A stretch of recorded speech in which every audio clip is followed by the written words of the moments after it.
Welcome, my spooky viewers. I have some more scary stories for you tonight. I actually did get a friend to tell some of his personal stories, so I am excited to be sharing that with you. We have a couple of more stories about full body apparitions. I have another story about something kind of close to being a psychic. I actually have some stories about possible fae, so stay tuned. My name is Scary Sylvi, and I like to share spooky stories.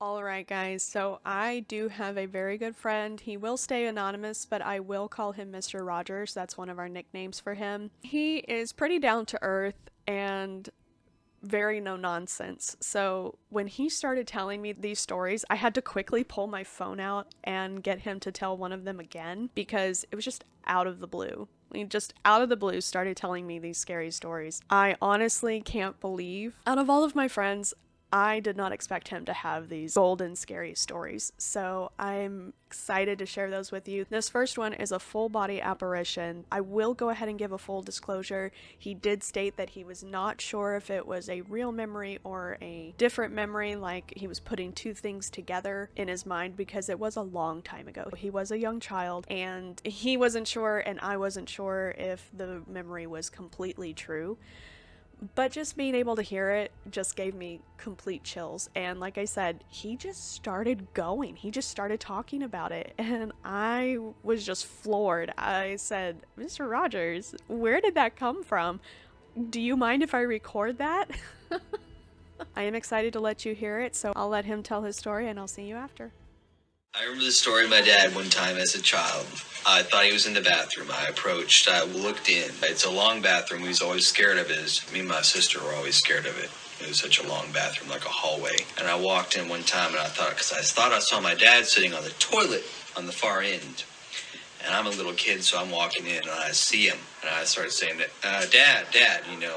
I'm trying to get his attention. He stands up and he walks towards me, but as he's walking towards me, it's not my dad. It's like, it looks like my dad, but he's walking towards me and it's in the dark and there's glowing red eyes. And I stand there and I look at him and it's like glowing red eyes, someone walking towards me. And I don't know, I talked to my sister about it. We both remember, I don't know, some stuff, but that's one thing that freaks my sister out. In that memory, I was walking towards my dad and it was someone with glowing red eyes. My mom turned on the light and there was no one there. I'm still honestly just so surprised. I know I've already stated it like 5 times, but I just wasn't expecting it. I wasn't expecting it from him. I wasn't expecting it at the time that we were talking, for him to just go into the scary story that he remembered from his childhood. Again, I did make a full disclosure. He's not sure if the story is 100% true or if it might be a memory plus a dream or anything like that, but the actual experience is terrifying. Like the fact that his mom turned on the light and it disappeared, to the fact that he thought it was his dad and seeing the glowing red eyes. Now I tried to pry out of him if he had any stories about his sister having the same experience, but he wasn't ready to share that kind of information. So maybe if he sees that, you know, people want to hear more, I would love for y'all to tell me if you enjoyed his story so that he might be willing to share more. But I did get 2 stories out of him, and this is the second one. It is even more clear than the last one was, and this one he had a witness to, so he cannot deny that it was real. So I will let y'all hear his story now, and I will see you afterwards. I used to sleep on the futon. I must have been, I don't know, single digit age, you know. We both had to be laying in my bed, and my dad was away at work. He used to work overnight lots of times. We both swear if we heard him get a call, answer it, a cell phone, which we didn't all have cell phones back then, answer it, talk on it, and sit it down, you know. He'd get mad when he would get called into work. He'd be like, whatever, okay. He'd sit it down. But we both had the memory of not only hearing that, but also seeing him. Seeing him get the call, you know, get up. When he sat it down, it wasn't there, but it's crazy. Like, we haven't talked about that in years, but that's definitely both something we both agreed with and saw at the same time. But he was for sure at work at the time that for sure, saw him? He wasn't in the house. He was not at the house. And I remember both agreeing that we both saw it at the same time. So that's like the closest I've ever come to probably seeing a ghost. So I forgot to mention that when my friend was telling this story, the first one, he mentioned that it was lumbering towards him from the bathroom, and it really does sound like a nightmare. However, his mom turned on the light and it just disappeared. That memory just seems so much like either he may have been having a dream, to where I like to call it astral projecting, to where he was still in the house but may have actually been asleep and he was just moving around the house. I think that could be a possibility. However, I think it's weird, and that's the only word that I can really use to describe the situation, because I don't want to say crazy. In a way it's crazy, but I'm not calling them crazy. It's just hard to wrap your mind around. I cut it out of the video, but he described the clothing that his father was wearing, that he saw this apparition. But both his mom and himself saw this person in their house talking like his father, dressed like his father, looking like his father, picking up a phone and answering, and all of this knowing full well the man was at work. He was not at home. It just blows my mind that my friend saw a full body person looking exactly like them. So I do have another story about like a full body apparition, but I didn't see it. It was my aunt. But I distinctly remember the situation because I was a part of it. Long story short, I was staying at my aunt's house. She was living in the city, and there was really only two places for me to sleep: the couch or my cousin's bed with her. I had just graduated. I spent most of my time in my cousin's room with her. It was summer break. It was between, semesters, and we just hung out a lot. And one morning, I woke up. We're all groggy. I don't think much of us got a lot of sleep in those days, but I remember my aunt making breakfast, and she said, "Syl, I hope I didn't wake you up this morning when I let the dogs out. I wasn't expecting you to be on the couch this morning." And I kind of looked to her, and then I looked to my cousin, and I looked back and I said, "Auntie, I wasn't on the couch last night." And she said, "Yeah, you were.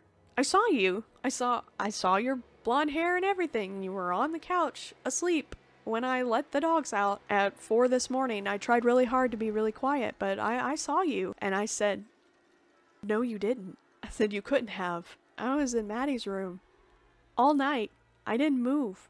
I didn't leave." She said, "Shut up."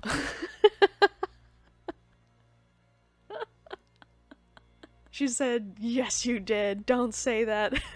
I said, "I'm sorry, but I didn't sleep on the couch last night." She said, "This stuff didn't happen before you came in here." It's me. I'm the problem. I bring the ghosts everywhere. But moving on. So this next story comes from somebody you've already heard from. Her name is Proxyfox19. I will have her information up here for you so you can see it again. Proxyfox19 does a few things on TikTok. She mostly does music or showing off her cats. I definitely recommend checking her out on TikTok. So if you can, please give her a follow. Get her boosted up so that she can get back into music, because that's what she really wants to do. However, this story comes from her. It's a nice little short one, not very long at all. Still, it was pretty creepy. I will let her tell it though, and I will see you afterwards. So I was watching TV in the same front room where the light incident had went off, and I looked over and I saw this figure in a muumuu, but it wasn't a normal grandma. It had like a sheep face, and that confused me and haunts me to this day, because I was just like, what the hell was that? Like, I have no explanation for that one, and I can't tell if it was just little kid imaginary friend, but I just remember looking over and seeing, but it was like a lady and like a sheep in one. Like, how do I categorize that? What part was the sheep? The head? The head, just the head. It was like a lady in a muumuu, and the head was a sheep. And that just sounds insane. Explain the situation again. I was just sitting there watching TV as a 3-year-old, and then I looked into the hallway and I saw that weird sheep figure. And I only saw it once, but it's always been with me all these years. And I don't even know how to categorize that, because the spirits my mom sees are people. But that was an animal-people hybrid, and I have no category for that. So my first reaction when Proxy told me this story was that I have actually seen something similar to this twice. I've seen it twice now. Not the same thing, but I've seen two things that kind of match this description. Both situations were absolutely terrifying. I've shared that fear that my friend had when she saw this thing, because even though when you say it out loud, it sounds absolutely ridiculous. And she was adamant. She said, I know it sounds crazy. I don't know what to categorize this as. It's just insane. I felt for her because I've had the same experiences. The first one was one that Mr. Rogers, another friend of mine, and I call the Bug Man. Now, they made fun of me for this because it just sounds ridiculous, but it's a really short one. I was asleep in bed, and it was light enough in the room for me to be able to see everything. I just got the feeling that I was being watched. So I rolled over in my bed, and I saw this thing standing by the foot of my bed, and it had a bug's head, but from the neck down looked like a human wearing normal clothes. I don't know how else to describe that because I was more focused on its face as it twitched back and forth. It asked me, "What are you?" a couple of times, and first I answered, "I'm me," and then I answered, "I'm human." And when I answered, "I'm human," it said, "Oh," and its face started melting and shifting. That's the best way I can describe it. And as I was watching its face melting and shifting like that, I realized I was not asleep. I was wide awake, and I freaked out because it was kind of standing close to where my light was, but I had just enough space to turn on my light. As soon as the light turned on, it disappeared. And while I was having this conversation with it, it didn't seem like it meant to hurt me in any way. I didn't feel threatened. It was only after I realized that I wasn't asleep that I felt scared. Mostly because something was in my room with me. I don't think I'll ever forget that. But the second story that I have of something like that, this was a dream. I was asleep. And long story short, I was seeing some, I think they were considered form changers, but this in particular was not just a regular form changer. It was definitely Fae. And the only way that I can describe him is at first it was a deer, and then it became a deer with fangs, wide, bright, white eyes, a forked tongue, and its hooves looked really jagged. Like they were not normal deer hooves. It jumped up on top of the porch in my dream. Keep in mind, this is in my dream. It jumped up on top of the porch and screamed at me. And I cannot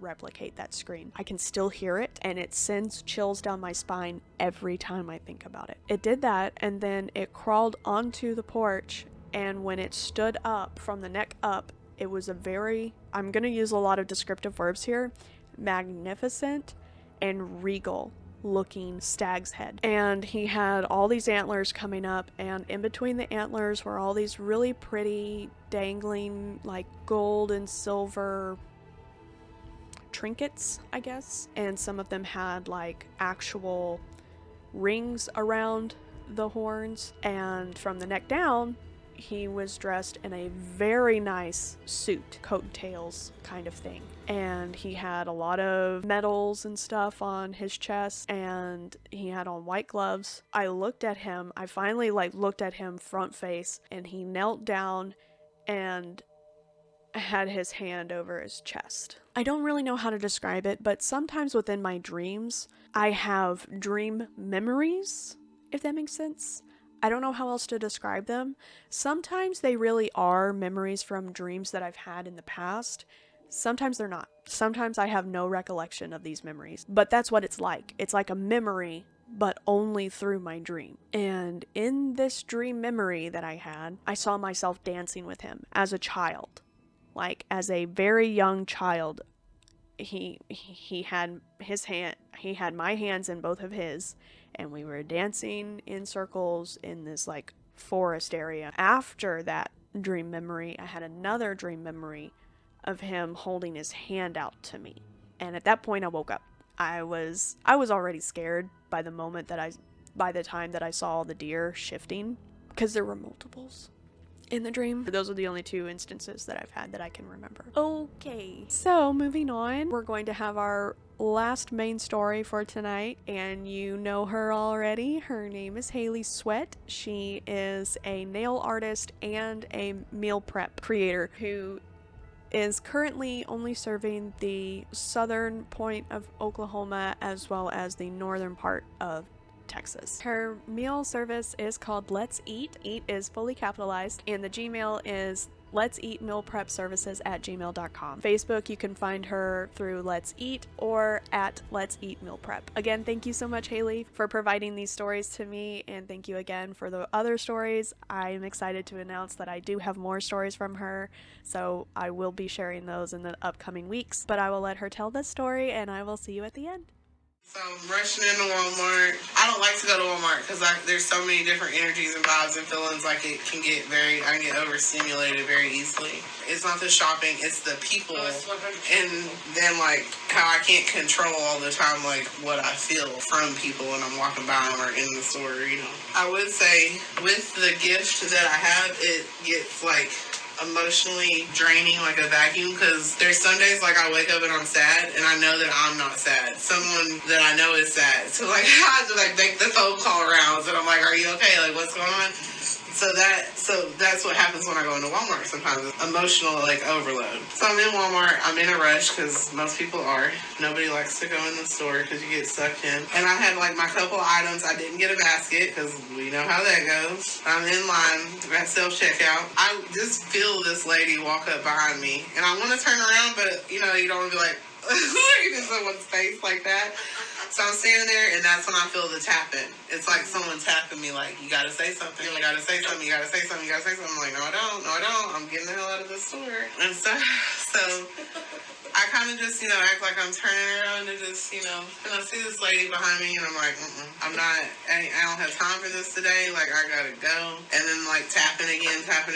The person in front of me is having credit card payment issues, so I'm just, okay, now I'm stuck here for a minute. Then finally, I just turn around and I'm like, hi, how are you doing? Turn back around. Because I'm like, okay, I said something, I say hello, and then it's like, tap, tap, tap, tap, tap, tap, tap. I'm just like, okay, here we go. And so I turn around. I kind of act like, since the guy's having card issues, I'm like going to talk to you now because I'm bored in line, I was like, hey, how are you doing? And she kind of just goes like, oh, I'm okay. Are you talking to me? So I'm just like, okay. And I feel the tapping still, so I know like my message has not been, probably, yeah.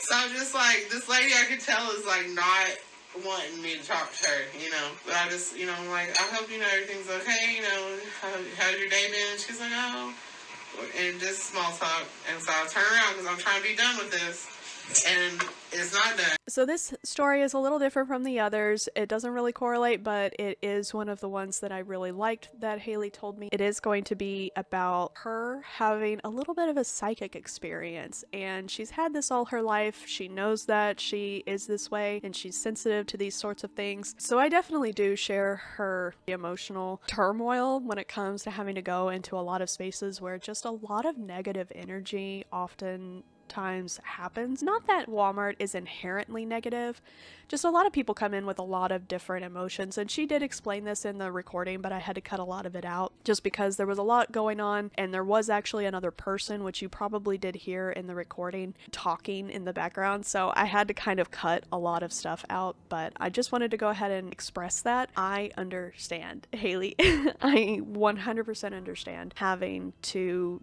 kind of prepare yourself emotionally for having to go to these places. I personally avoid the supercenter at all costs because I just cannot stand having to go and shop in these places where so much energy and emotion and everything else is just going on all at once. I get very overwhelmed very quickly. I have never had this experience though, so I have to admit to that. I don't have an experience where I talked to somebody knowing that they needed to be talked to. I haven't had the little tapping, so all of that is just awesome. It's awesome that she's in tune with her psychic eye to have that experience. Now, she did explain that she was not having it that day. She did not want to deal with it. She just wanted to get her stuff and get out. And I feel for you on that as well, Hailey. But I do think that we're here in terms of being awake and in terms of being able to see these things and hear these things and feel these things. I do think that that's our purpose, is to help people in the long run. It's one of the reasons that I studied psychology. It's one of the reasons that I want to share these stories on this channel, is because I want people to feel valid in the stories and experiences that they have had. I know that they're not going to be 100%, as I had stated in Mr. Rogers' story, he said that he wasn't sure if it was like a dream that he just remembers so vividly, like an actual memory. That happens sometimes, and psychologically, I think that it happens. It can also be us seeing shadows of our personal past coming to light, hidden traumas. I know for me personally, I think a lot of my full body apparitions and stuff are just a visual of something that happened in my past that I don't like talking about. That was a really repressed memory. So I think that is something to consider, but everybody's stories are valid, everybody's experiences are valid, whether we understand them or not. But this in particular with Hailey, I believe. And obviously it happened. Like, it was broad daylight. She felt a tapping. She said something. And then the woman that she said it to reacted. She knew what Hailey was talking about. And that, to me, is just phenomenal. I think that's amazing. Maybe inconvenient, but amazing. Hey guys, I just wanted to say thank you for making it to this last story. I'm going to be reading another one that someone sent me. Again, it is anonymous. While I'm talking, my information will show up as to where you can submit your stories if you want to record them. If you want to submit a story just written and you would like it added on here, then that's totally fine. You can leave it in the comments. I would love to read it to myself and then read it later on so that other people can enjoy the story. However, if you are wanting me to boost your content or promote it, that's fine, but you will need to send it through the Patreon, which will be up here in the dark in a little bit. So I do appreciate you. Thank you for your time, and here is the last story. There's a few seconds of darkness after you turn off the light while your eyes adjust to the lack of it. My partner left the living room, and I assumed they went to our room to change into some pajamas. I took it upon myself to clean up the snacks we'd been eating and turned off the lights before heading into the kitchen to put everything away. As my eyes started adjusting to the dark, I noticed that the soft moonlight was shining through the bedroom from the skylight, but there weren't any actual lights on. In the dark space beyond the stream of moonlight, I saw a completely black silhouette of my partner crouching in the doorframe entry to the hall. I thought they might be trying to scare me, and at first it did. I saw them, got spooked, did a double take, and nothing or no one was there. So I went to our room to try and ask them, but come to find out they weren't in there either. I turn around again and see them coming into the house from putting the car up in the garage outside.